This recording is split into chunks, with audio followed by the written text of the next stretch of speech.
14 दिन बीत जाने के बाद भी नहीं पकड़ा जा सका इमलिया के किसान अम्बरीश भारती का हत्यारा टाइगर। 27 अगस्त को खेत में गन्ना बांधते समय टाइगर ने बना लिया था निवाला। जनपद लखीमपुर खीरी यूपी। गोला गोकर्ण नाथ छोटी काशी। विगत 14 दिन पूर्व नगर से लगभग 7 किलोमीटर दूर थाना हैदराबाद क्षेत्र के ग्राम इमलिया में 27 अगस्त को गन्ने के खेतों में रहने वाले केन टाइगर ने शाम 4 बजे खेत में काम करते समय अपना निवाला बना लिया था। आज हमारे संवाददाता को जानकारी देते हुए मृतक के पुत्र योगेश ने बताया कि पिता की मौत के बाद जब हम लोग पिता का अंतिम संस्कार कर रहे थे तब एक जनप्रतिनिधि और वन अधिकारी तथा अधिकारी हमारे पास आए और कुल 5,20,000 रुपए मुआवजा देने की बात कहने लगे, लेकिन मैं 25 लाख मांग रहा था। दूसरे टाइगर ने हमारे पिता को किसी जंगल के अंदर नहीं बल्कि खुद हमारे ही खेत में मार डाला था। वहीं पूर्व सांसद व कांग्रेस के वरिष्ठ नेता माननीय रवि प्रकाश वर्मा ने कहा कि पहले हमारी सरकार टाइगर हमलों में होने वाली मौतों पर 5 लाख वन विभाग से, 5 लाख राजस्व विभाग से और शेष गन्ना सोसाइटियों आदि से दिलवाती थी, जो कि मृतक किसान के परिवार वालों को लगभग 10-12 लाख मिल जाता था।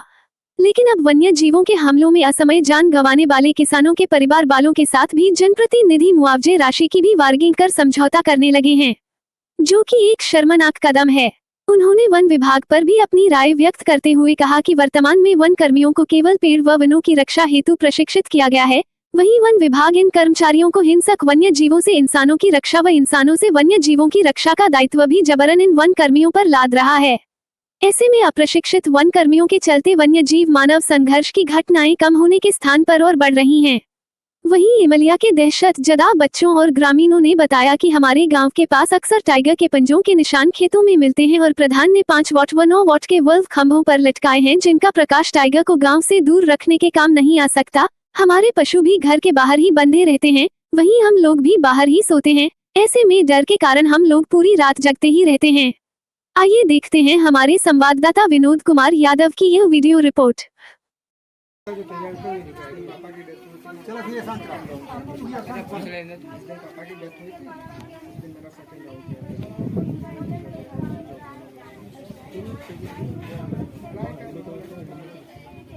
बीटेक किया है तो खाली तो रहोगे नहीं। तो सॉफ्टवेयर इंडस्ट्री में मुझे ना शॉर्टलिस्ट कराना बहुत मुश्किल काम हो जाता है।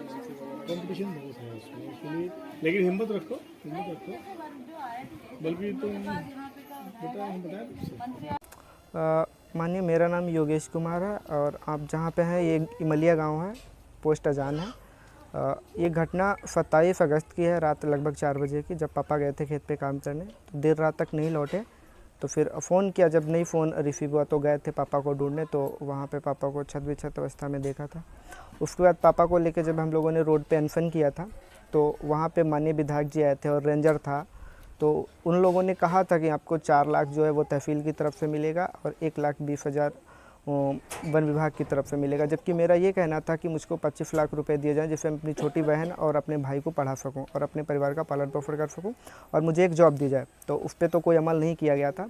फ़िलहाल जो है अभी तहसील की तरफ से 4 लाख मिला है, वो भी 8 दिनों में, जब मैं खुद गया हूँ विधायक जी से मिलने तब, वरना उसमें भी बहुत ज़्यादा टेंशन हुई है, बहुत ज़्यादा दिक्कत हुई है। और 1,20,000 का तो अभी अता पता कुछ है नहीं और ना ही अभी मुझे PM रिपोर्ट मिली है। 20 दिन, आज 15 से 18 दिन हो गए लगभग। आज हम लोग यहाँ इमलिया गांव में आए हुए हैं। यहाँ पर 27 अगस्त को श्री अम्बरीश जी को शेर ने शिकार बना लिया था और यहाँ पर आकर के ये हमको पता लगा है कि जो इनके परिजन हैं, ख़ासतौर पर जो इनके पुत्र हैं योगेश कुमार जी, ये जिस तरीके से इनको दौड़ना पड़ा है लोगों की सहानुभूति पाने के लिए और इमदाद पाने के लिए, ये अत्यंत ही दुर्भाग्यपूर्ण है। और जो अधिकारी हैं, जनप्रतिनिधि हैं, उनका ये जो सौदेबाजी वाला रवैया है ये कहीं से भी प्राकृतिक नहीं है और जन विरोधी है।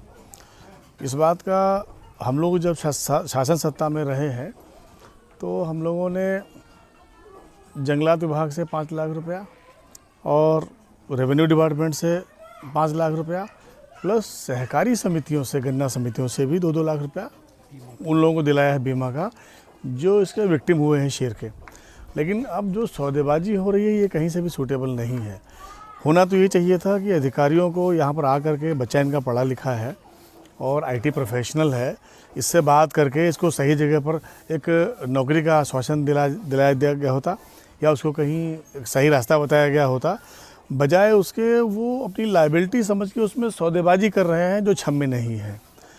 मुझे लगता है कि प्रशासन का जो रवैया है ये माननीय मुख्यमंत्री जी को देखना चाहिए और इस चीज़ से सरकार के नंबर गिर रहे हैं और जिस तरीके से जनता सताई जा रही है, उत्पीड़ित की जा रही है, वो बहुत ही दुर्भाग्यपूर्ण है। और एक बात हम और बता देना चाहते हैं कि जंगलात का जो महकमा है इसमें ये लोग नॉन प्रोफेशनल तरीके से शेर का पीछा कर रहे हैं। हालत यह है कि इस महकमे के लोग केवल लकड़ी चोरी से बचाने के लिए बनाए गए थे, उनको तैयार किया गया था, लेकिन ये जो कॉन्फ्लिक्ट बन रही है जानवरों से इंसानों के बीच में, इसके लिए ये ना तो प्रशिक्षित हैं और ये सब रिटायर हो रहे हैं, इनकी जगह भरी भी नहीं जा रही हैं। तो बुरी तरीके से स्टाफ की शॉर्टेज भी है। ये जो फॉरेस्ट डिपार्टमेंट के लोग हैं ये कुछ कर नहीं पा रहे हैं, केवल जनता की सीप मुँह देख के अपनी सेवा कर रहे हैं, नौकरी बचा रहे हैं और जनता को भरमा रहे हैं।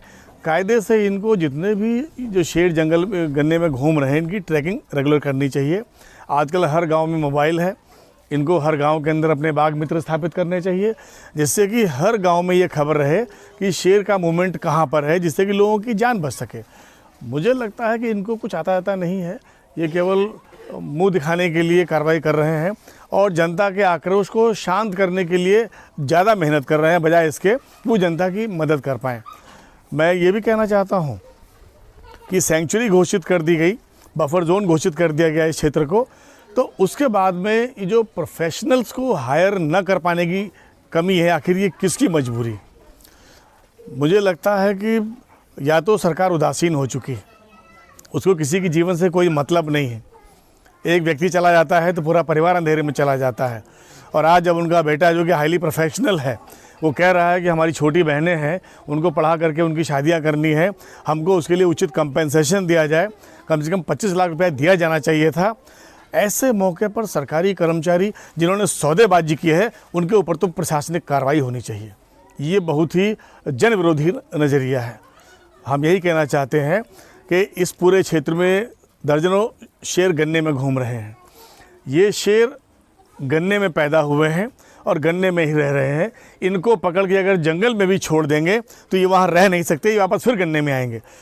तो इनको कैसे ट्रीट करना है, कैसे हैंडल करना है, इसके लिए एक विशेषज्ञ समिति बना करके एक्सपर्ट्स को हायर करें और इस पूरे क्षेत्र में इतने एक्सपर्ट्स इनके पास में होने चाहिए जो जनता को इन सब के बीच में रहना सिखा सकें और सुरक्षित रहना सिखा सकें।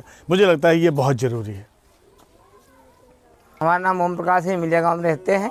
समस्या है बाघ का इतना डर लगता है, लेकिन नहीं कोई घास जाता, नहीं कोई चारा बनाता है, पानी तोड़ने आता है। बाघ यहाँ गांव के किनारे आता है, पंजे बने हैं और बच्चे पढ़ने नहीं जा रहे हैं। और लाइट कंपलसरी आना ही रहे,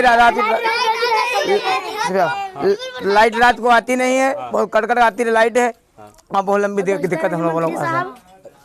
बल्ब छोटे टंगे हैं या बल्ब बहुत छोटे, लाइट इसमें नहीं है। बल्ब इसमें छोटे टंगे हैं, लाइट आती नहीं है, कोई बल्ब जलते हैं, कहीं जलते ही नहीं है। गांव के किनारे हम लोग रहते हैं। तो रात में कैसे यहाँ रहते? तो गन्ने खेत है सब, तो गन्ने का खेत क्या करें हम लोग क्या करें? बहुत डर लगता है। बच्चे पढ़ने नहीं आते, पेशाब नहीं तो टूटते हैं और बहुत लगा छत पे कराते हैं। हाँ बेटा, तुम बताओ रात में तुम्हें कैसा लगता है? डर डर लगता है? हाँ। तुम बताओ। हमें भी डर लगता है। डर लगता है? हाँ। हमें भी बहुत डर लगता है, मुँहने नहीं जाते हैं। सही, मुँहते नहीं जाते हो? तुम बताओ बेटा, कैसा महसूस करते हैं यहाँ अपने घर में? कैसा महसूस करते हैं? बाघ के डर से कोई बाहर नहीं निकल रहा है। रात में सब पहरेदारी करते हैं। अच्छा, क्या यहाँ गांव के पास भी आया है? यहाँ आज पास आया था, पद चिन्ह भी मिले थे। पद चिन्ह भी मिले थे। कहाँ पर? वहाँ बगिया में। अच्छा, ठीक है। मैं तो फोटो खींच के आए हैं। हमारा नाम नोखेलाल है, अजान इमलिया में रहते हैं और हमको दिक्कत यही है जो चारा पट्टा बनाने में और फसल देखने में दिक्कत है। तो इसका जो है कर्मचारी जो देखते हैं उसको पकड़ने की कोशिश नहीं करते हैं, तो खाली अपना फर्ज निभाते हैं, बाकी पकड़ने की मारने की कोशिश नहीं करते हैं। जो उसको बेहोश करें उसको पकड़ लें। तो यहाँ पे सब जनता जो है व्याकुल है शेर की वजह से। खेतों में नहीं जा पा रहे, कोई खेत में नहीं जा पा रहा है, धान जो है सिंचाई नहीं कर पा रहे हैं, तो सब पीड़ित हैं इस इमलिया गांव में और अजान में।